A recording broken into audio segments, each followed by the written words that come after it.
Please stand for the reading of the Gospel. The Gospel reading is from Matthew chapter 14, beginning with the 22nd verse. Then he made the disciples get into the boat and go before him to the other side, while he dismissed the crowds. And after he had dismissed the crowds, he went up on the mountain by himself to pray. When evening came, he was there alone. But the boat by this time was many furlongs distant from the land, beaten by the waves, for the wind was against them. And in the fourth watch of the night, he came to them, walking on the sea. But when the disciples saw him walking on the sea, they were terrified, saying, "It is a ghost," and they cried out for fear. But immediately he spoke to them, saying, "Take heart, it is I, have no fear." And Peter answered him, "Lord, if it is you, bid me to come to you on the water." He said, "Come." So Peter got out of the boat, walked on the water, and came to Jesus. But when he saw the wind, he was afraid, and beginning to sink, he cried out, "Lord, save me." Jesus immediately reached out his hand and caught him, saying to him, "O man of little faith, why do you doubt?" And when they got into the boat, the wind ceased. And those in the boat worshiped him, saying, "Truly, you are the Son of God." This is the word of God for the people of God. Thanks be to God.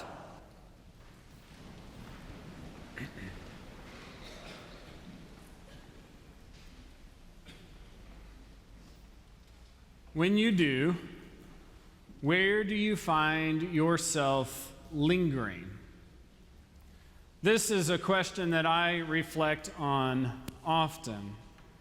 It may seem odd, though what it does for me is helps me be more present, attentive, and cognizant of my surroundings, especially with people that I'm surrounded by. You see, I find various people groups and people to be quite intriguing and at times entertaining. Let's just name that.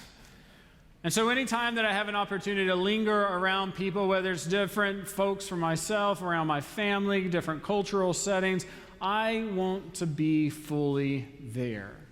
I want to learn a new custom. I want to learn a new word. I want to learn a new way of doing things, or one of my most great passions is cooking. I want to learn how to cook a new dish. So I want to linger. I want to stay with. I want to be present and attentive. And it's important so that we can grow and learn together. This past spring, I led a small group on a book titled Beyond Welcome, written by a good friend of mine, Karen Gonzalez. You see, the premise of this book is to consider how Christ followers might extend themselves and their connections within a community to be hospitable to the newcomers from near and far. And a part of this book study is what I did for them was give them homework. And I got looks of, why are you giving us homework? We were just supposed to read a chapter at a time. We're not in grade school anymore. But I found this homework to be engaging and exciting and hopefully joyful for them. So on this particular evening of assigning homework, I said to the class, I want you to go into a grocery store or a small market where you don't usually shop for your groceries. Extra credit, I was always a fan of extra credit, so I gave it out. Extra credit if this store does not speak English as their first language. And while you are there, just linger. Just be, and buy a snack to bring back to class next week. You see, I wanted the class to immerse themselves, albeit briefly, into a space and a setting that wasn't all that familiar and comfortable for them. I wanted them to experience what it meant to be minority just for a brief moment. And everyone did the assignment. And we did have delicious snacks, to be sure. What was more joyful, though, was the conversations around their experience of lingering in a community setting where they typically wouldn't find themselves. Feedback was, Well, my place that I went only had one clerk working, and so there was a long line, and people were chattering, people were telling stories, but I don't know what they were saying because I don't speak this language. Another story was multiple lanes, multiple cashiers, packed full of people. Same thing, chatter, engagement, people living their lives. But I think one of my favorite stories that came back was this one classmate went into this one store on the corner near a diverse apartment setting and said it was really neat because you could tell that as the people came in to shop, that they were buying that evening's groceries for their meals, and everyone was known by name. They developed relationship. They developed that community right there in the store. I loved how they just took time to linger and listen in those places. And I think about this as we consider what Jesus is teaching us today from this scripture of Matthew. You see, Jesus hung around with a crowd. Jesus hung around with a large crowd. If you remember, the section of scripture right before this was the feeding of the 5,000, and as Matthew writes, plus the women and children that were there. So we know that there was a lot of people gathered on this hillside. A lot of people were there, and Jesus intentionally chose to linger with that crowd. Now, disciples being disciples, at the point where it was getting close to dinner, was like, hey, Jesus, they need to go because we don't have enough food for them. And one of the first commandments in this passage comes out, and Jesus looks them, I feel, sternly in the eye and says, you give them something to eat. How are we supposed to do that? Only five loaves and 2 fish? What are we supposed to do? And Jesus showed him exactly what to do by leaning into God's abundance, and there was plenty for people to eat. The disciples wanted to send him on. Jesus wanted to set an example of what it meant to linger, what it meant to stay, what it meant to hear, what it meant to take care of these people, what it meant to heal and be with them. You see, Jesus took the time. He took that time, that precious time, to sit and be in that space. So when we think about Jesus lingering with the crowd into the evening, it's really not all that surprising, is it? This is who Jesus was. The one who came with and for the world, with and for the people, with and for the vulnerable populations, with and for those who are called to follow him, so that he might set an example for all the disciples and all of us of what it means to linger. He set that example in this passage for us. Learning by example is important. That's how the majority of us have learned and become who we are today. We've watched somebody, we've interacted with somebody that has set a beautiful example, or not so beautiful examples, of how to interact with one another. We learn through example. Molly and I, my wife, we are in the throes of it right now with a 5-year-old and 4-year-old. We had quite a weekend. Let's just say an at-home haircut took place. That was fun. And anyways, she's still beautiful. She always will be. And we are in the throes of it. And we are doing our best to set quality examples of how we want our children to live at school, out into the world, and in and around their friends when they get together. We want our children to be example setters for their classmates. And sometimes I'll go to Carter and I'll look at him in his sweet little eyes and I say, Carter, I really want you to set a good example for your little sister. I need you to show her how to do things. And so sometimes that's interpreted as elbow drops off the back of the couch. And other times it's taking her sweet hand and showing her how to cross the street and looking both ways.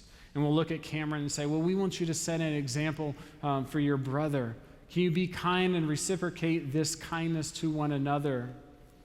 Though for them to really, truly understand that, what Molly and I have to do is set a good example of how for them to treat one another by being thoughtful, by being gentle, by being tender and compassionate with one another, and of course, passionately cheering on the Atlanta Braves. Setting good examples means you indoctrinate them early on with these healthy practices, that they learn what it means to be compassionate, what it means to be tender, what it means to treat their neighbors such as that. Setting those examples truly matter. And this is what Jesus was up to. He was setting these examples, one-on-one and large crowds. He was taking the time to show us exactly how Christ wants us to live, not rushed and hurried. We live in a culture, in a world that loves to rush and hurry us. People love to have their to-do list. They love to check it off and say, look what I've done. Look what I got accomplished today. Look how great I was today. And that's great. It feels good to check off lists. It feels good to get those to-dos out of the way. It really does. Though what I would think that Jesus would challenge us on is, as we are holding up that to-do list, did we take time and extra time to listen to that hurting coworker? Did we take time to celebrate a family member's big accomplishment? Did we take time just to listen to the cries of the world and linger in the places where people are hurting and striving for more? Are we taking time and lingering in those important intersections of life? I think what Jesus is teaching us here, after he has commanded the disciples to get in the boat and go across the sea, and then as he easily dismissed the crowds, he's teaching us, slow it down. You see, Jesus could have hurried the crowds along, but he didn't. I think it's very important for us to pay attention to that. That Jesus stayed with the crowds after he sent the disciples on. He stayed to linger with them and to hear of their continued struggles. And then as he eased them on, Jesus sets another wonderful example for us. The crowds are gone, the disciples are gone, and he chooses to go up to the mountaintop to go and pray. To go and pray, to go and have conversation with God, to linger with God, to draw closer to God in order to draw closer to those whom he was going to minister with and to in the coming hours. Setting an example of prayer and why we need to linger with God in prayer. Over these past few years, we have developed as a church a remarkable relationship with First United Methodist Church in McAllen, Texas, and also an organization, Catholic Charities Respite Center. And as we have done in this relationship building, we have learned of this wonderful sister there. Her name is Sister Norma. Sister Norma runs the Catholic Charities Respite Center, and she lingers with some of the world's most vulnerable people, asylum seekers, those who are home insecure, food insecure, those facing addiction, and those who just want to get out of the scorching heat of Texas. And they all come to this respite center and they find just that, rest and care. On one particular chance, when I was down there with a team from our church and from First McAllen, we were gathered in the respite center and we were circled up with Sister Norma.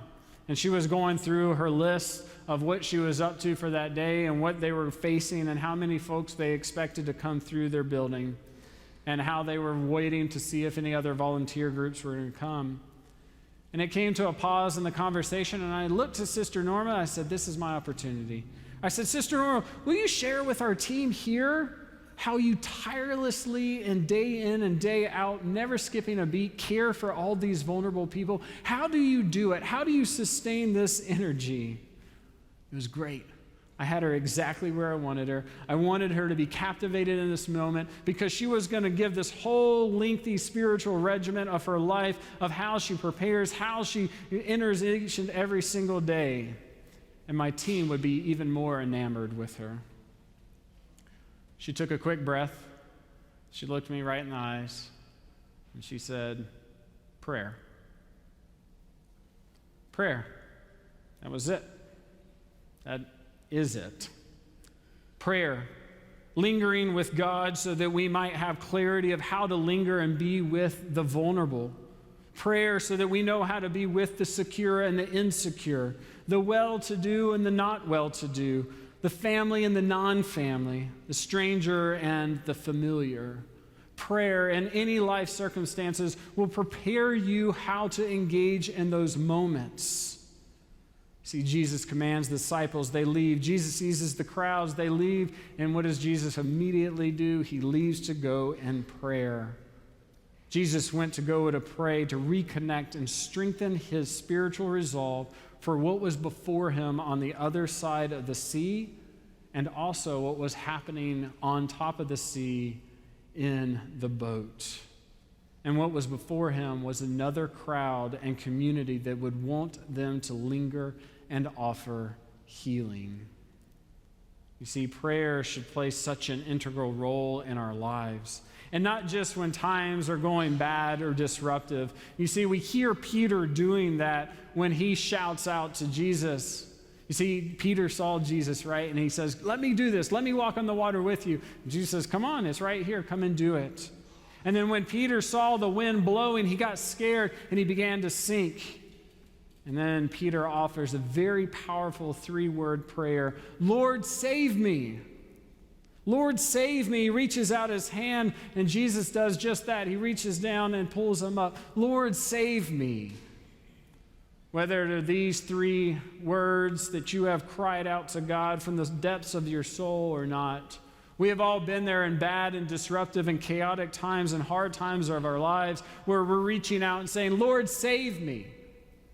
Lord, save me.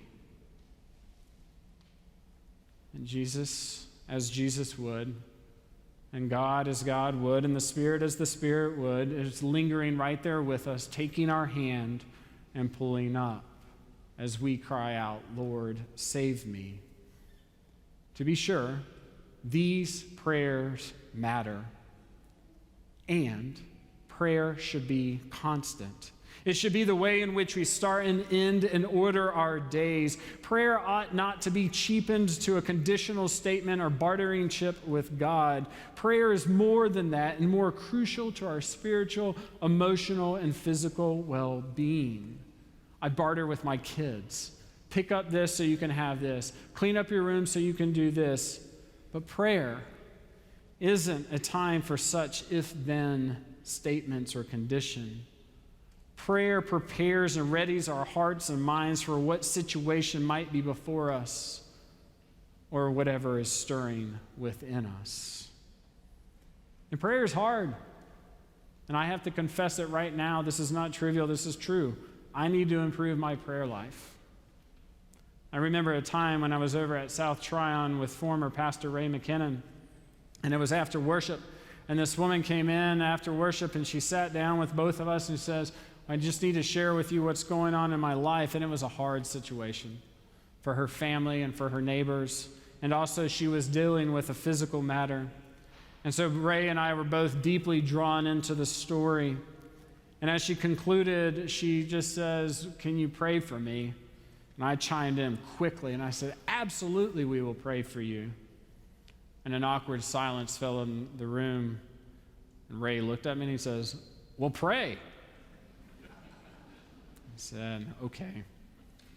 I missed the cue to linger in prayer in that exact moment. I had tucked away her concerns and was going to pray later, but not right then, as she reached out and said, Lord, save me. There's probably many people in your circles of relationships, many folks that you can encounter each and every single day. If we take time to linger, that you will hear the cry, save me, help me, feed me, care for me, love me. The voice is crying out, and it is our responsibility to hear those cries and be there with them. Just simply might be offering a prayer. Again, I need to improve my prayer life. And I'm willing to bet that that's the case for some of you here as well, that I'm not alone in that. And here's the good thing. You're not alone in that either. And I find comfort in that. And not comfort in a way where we just sit back and say, okay, well, I need to improve, but we never work towards it. Or where we think we're isolated and it's only us. But we can take comfort, and then we look around here this morning seeing our friends, seeing fellow worshipers that can help us stay responsible and accountable to prayer, to our walk as disciples, to holding on to the promises of the ways of Jesus and loving and nourishing one another. Prayer. So as the story goes, the disciples with Jesus, once the storm has calmed down, reach the other side of the sea into another community with another crowd, with more sick and ailing people, with those hurting and those who were curious. And as they left their boats, the disciples and Jesus began to love and care for this crowd, for the individuals, for themselves, for the collect that it was that day. And what was it that empowered them to do this work? What was it that strengthened them to heal? What was it that opened the eyes and hearts of the disciples to meet the people where they were and see them worthy and as beloved children of God? What is it that strengthens us today? What is it that strengthens us to serve? What is it that gives us the vision to see our neighbors as beloved children of God? What is it that equips us to linger with individuals and crowds? What is it that enables us to endure the storms of life?